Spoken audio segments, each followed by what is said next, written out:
Welcome back. This morning, the unemployment numbers were released. Non-farm payrolls at a level of 311,000 versus the 504 prior number. Unemployment rate ticks up to 3.6% versus 3.4, and the labor force participation rate at 62.5 versus the prior 62.4. Now let's take a look at a little bit more of a historical look of what these numbers mean. Now, the black jagged line is the popular non-farm payroll number. That's the one that we all know about. It's released every month. And this shows, again, 311,000 new jobs created over the course of the prior month. That's following the January report of 504, so a little bit of a tick down. But we see it's in very much, for lack of better words, a trading range, hitting lows in the mid twos and in the highs of the mid 500 or low 500,000 level. Now, the brown line represents the private sector non-farm payrolls. The green line represents non-farm payrolls and goods in particular. The dark blue line represents services, and then the red line represents government non-farm payrolls. And they break these down into different segments so we can get a better idea about where the jobs are being created. Obviously, overall, the government jobs are always a lot lower than the private sector, just because there's so many more individuals in the private sector than in government jobs. But we can see there's a very strong relationship between all of these numbers, with the exception of the government and as well the goods. The services have been a lot stronger, at least post-pandemic era. Now we can see here the white area chart is the S&P 500. This goes back to 2015, and each histogram shows us the non-farm payrolls in terms of what was accomplished over the course of that entire year. So, or I should say the growth over the entire year. So in 2022, for example, the S&P 500 closed down quite a bit. During the same period of time, we can see the orange line. That's the standard non-farm payroll report. That was up 3.3%. That was an increase. That was a number of jobs were created over the course of the entire year. The red non-farm payroll obviously shows us the private sector. The yellow is the goods, and the blue is services, and green is government. Now, a couple different things, and please feel free to pause these videos at any time so you can get a better look, to take a look to see what has transpired. In 2020, for example, we saw a tremendous markdown on all of these jobs for obvious reasons. Take a look to see what went down the most. So, for example, the red line are the private sector jobs, the blue line are the services. Those went down by the most. In 2021, check out what recovered. Again, the private sector overall went up quite a bit, as well as services. Goods to a lesser extent. Now, if goods also did not go down as much, but what's interesting is that the green histogram bars from 2021, 2022 have increased. In fact, we see more of a growth in the government non-farm payrolls over the past couple years than any other. We can see how little the government jobs grew in 2017, 2018. It's actually pretty significant, and this is a trend that we're going to see in some other charts as well.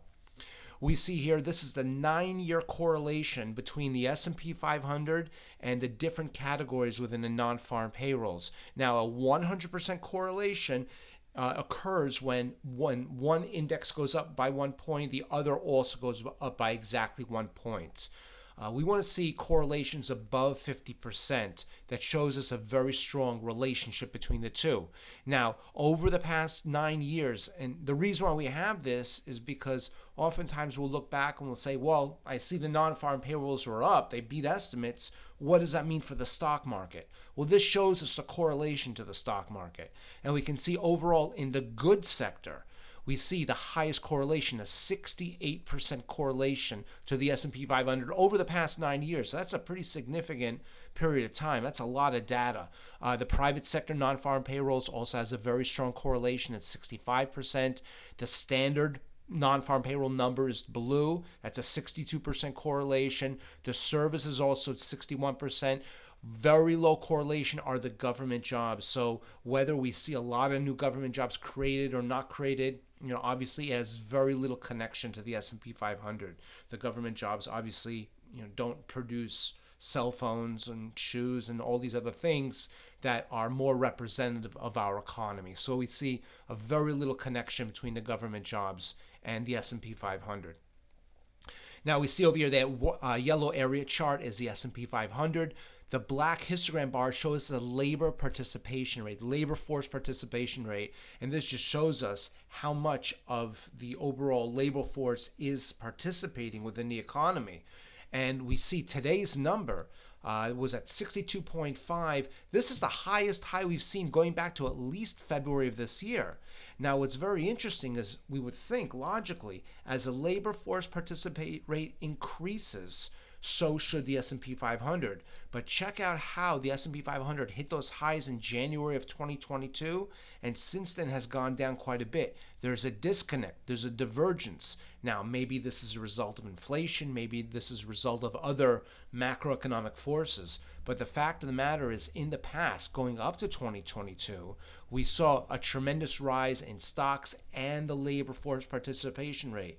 So what this tells us is that maybe we're going to see a regression to the mean, meaning that eventually we would expect to see stocks go higher if the labor force participation rate continues to go up, or if stocks don't go up, maybe this will translate into a lower labor force participation rate.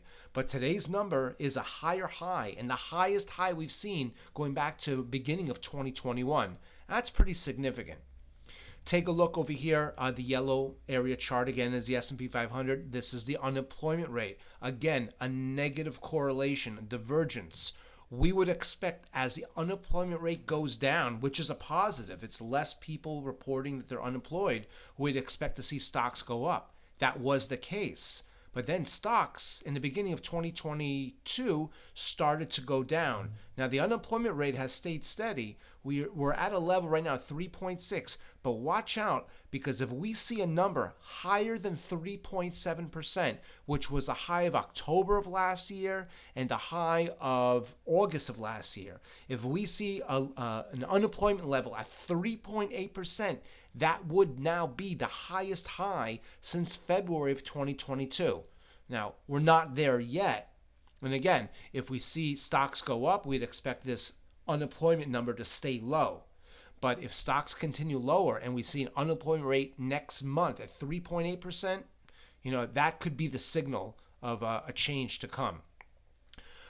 Over here we see the gray histogram bars, the large ones. Those are the S&P 500 levels. That these represent the percentage change over the course of every year. 2023, 2022. 2023 is obviously from January 1st to present date, to today.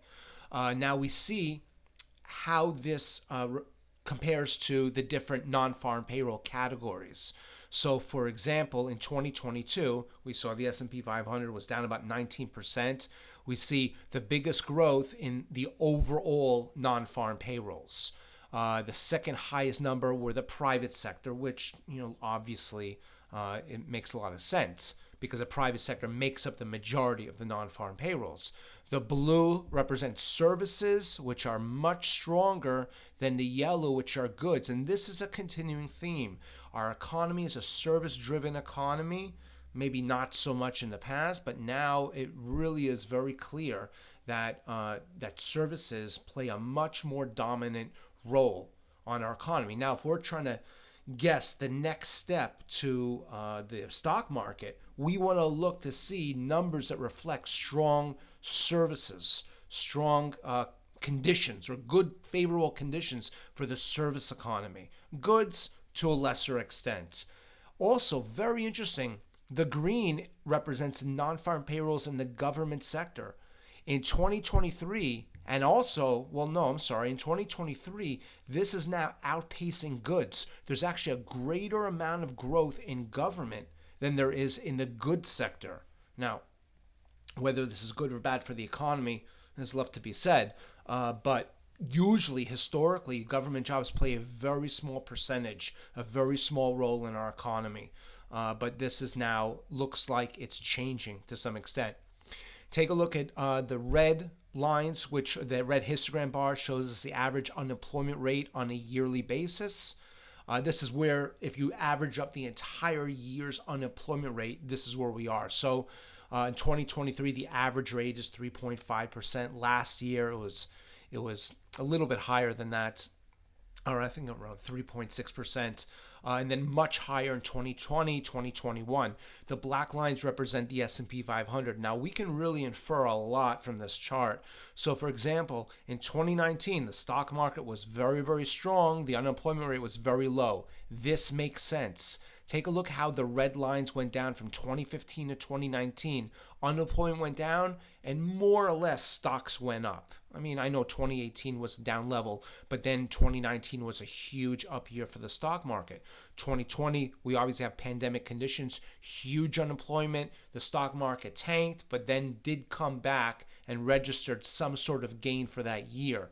Now we see the unemployment rate continues to fall, but the question is, why is the stock market, the S&P 500 is only up about 2% for the year? Again, this is a divergence. Either we expect stocks to mount a tremendous rally, maybe another 15 or 20 points over the course of the year, or we expect the unemployment rate to go up. Now we see here the average labor force participation rates in red. The black represents the S&P 500. It's the same chart.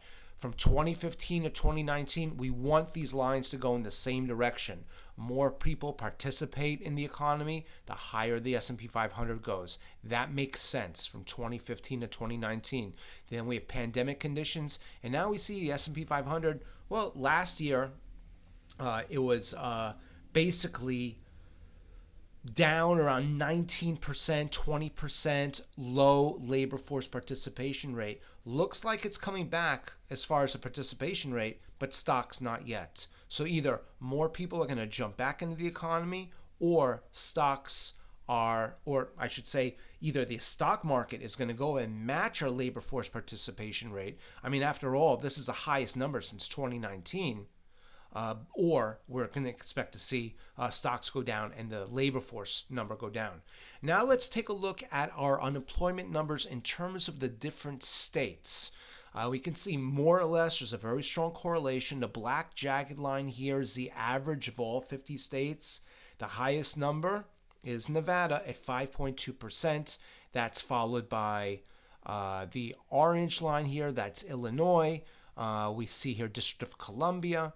Then we see Oregon, the brown line's Delaware. Now the states with the lowest unemployment rates are Utah, South Dakota.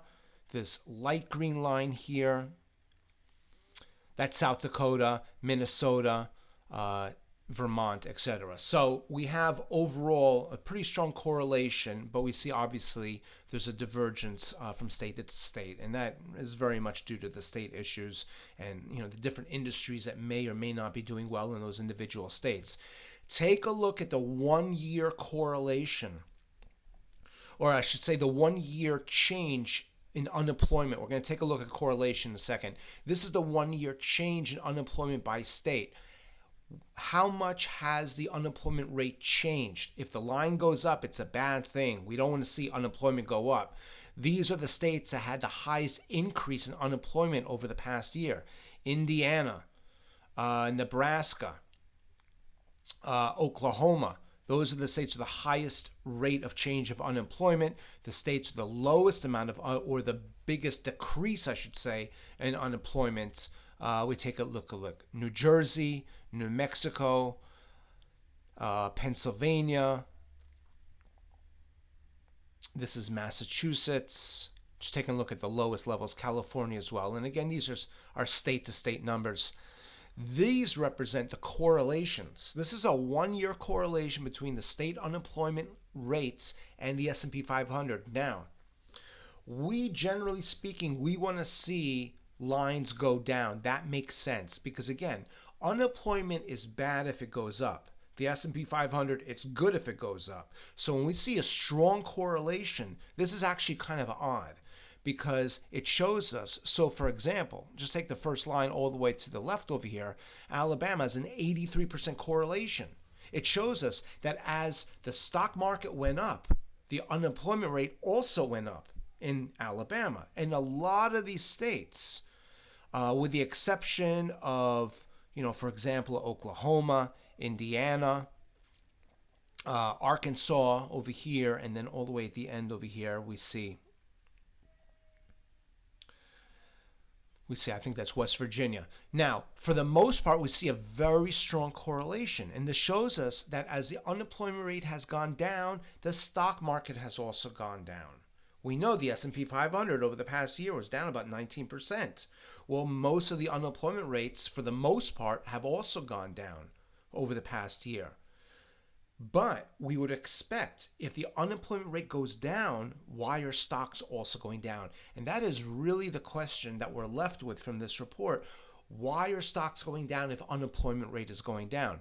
Now, take a look. This is a 1-year correlation again. Take a look at the 5-year correlation. This makes a lot more sense. When the stock market goes up, we'd expect to see unemployment rate go down. These are the states that have the strongest negative correlation to the S&P 500, meaning when the unemployment rate goes down, there's more jobs, more people are employed, I should say, that the stock market goes up. Nebraska, negative 39% correlation. Also, Montana, negative 27% correlation. We have Maryland with a positive 39% correlation, and then Maine with a positive 32% correlation. So there's not a real clear takeaway from this. But we can see over the long term, it's much more logical. We expect state to state to have a little bit of divergence from one report to the other. But overall, as stocks go up, we expect low unemployment. Last year, 2022, was an anomaly. And what we can take away from this is that we'd expect to see either stocks go up if the unemployment rate stays low, or if stocks stay low, maybe we're going to expect the unemployment rate to start to rise. The white line over here is the S&P 500, and then the blue histogram bars show us the average unemployment if you average all 50 states. We can see stocks went up, hitting highs in 2022 as a decrease on the average of unemployment. However, stock market starts to go down. Is the unemployment level a lagging indicator? Well, the stock market is starting to tick higher. This is obviously as of the beginning of February to coincide with our data. However, again, if we expect stocks to go up, we want to see the unemployment rate stay low. And if we expect the unemployment rate to start to go up, then maybe stocks are going to stay low as well. This is the unemployment rate. I picked certain specific states and may have a little bit, people may have a little bit more interest in. The white histogram bar shows the S&P 500. The blue line is New York. The green line is California. The purple line is Florida. The jagged line is the average, and we can see that New York and California have an average higher unemployment rates, higher rates than the average. Florida is lower than the average. They all tend to move together, but obviously on a state-to-state issue, there's a little bit of a divergence. So we're going to continue to watch these numbers, obviously every month, and we'll be sure to make note of any significant changes along the way. We hope this has been helpful. We look forward to seeing you back soon.